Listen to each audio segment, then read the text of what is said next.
To say I worked hard today was really an understatement. These were logs, and I just noticed it. I always knew there was some twist to them and all, and I just wanted to see if I can make bows out of them. I can take the twist out of them, and well, one thing led to another, and now I got 1, 2, 3, 4, 5, 6, 7, 8 bow blanks. I have 8 bow blanks, you know, that I can have people make bows with later on, and shape and heat. There's might be 1 or 2 that might need a handle, and I have those big pieces I lopped off saved to make handles with. So my bow making project continues. I made another backset jig today to heat up the bows and put a bend in them.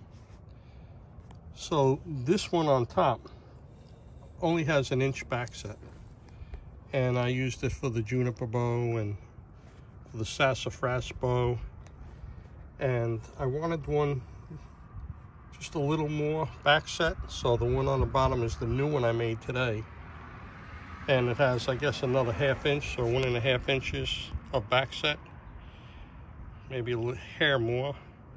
And this is the one that I used for the hickory, for the high-speed bows, and it was just too aggressive, too much of a big bend in it, and it took me a while when I finally decided I'm going to make one a little more reasonable bend. So hopefully when I fire harden the bows, the one that's just got it's got less backset will do the job and not stress out limbs as much as this one here that I've been using for the speed bows. I wanted to see exactly how much backset I had on my new backset jig. So there's nothing straighter than an arrow, right? So we got an arrow laying down from the center, and here we are, and look, we go from the mark. Okay, try to do this with my hand, and then the center is flat, and we got 1 1/4 at 62. So here we go, 60 is 1 1/8, 62 is 1 1/4, 64 1 3/8, 1 1/2 for 66, 1 9/16 for 68, 1 3/4 for 70, 1 7/8 for 72.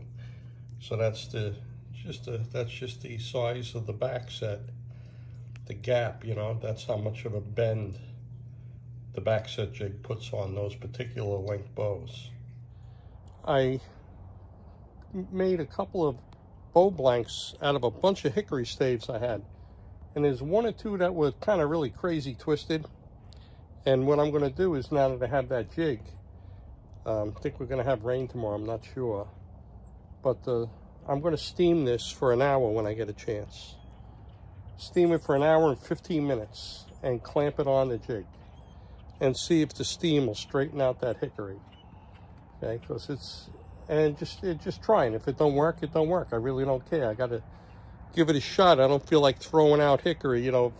I don't feel like throwing out a good piece of wood. I could see a bow in there somewhere. There's a bow blank, you know, and if I manage to take the twist out, fine. If not, it's going to go in the fire.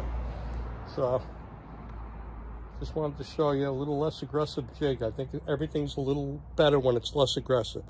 Less aggressive curves on recurves, less aggressive backset on bows when you fire harden them, and we'll see how this works out, because that's going to be the new fire hardening jig.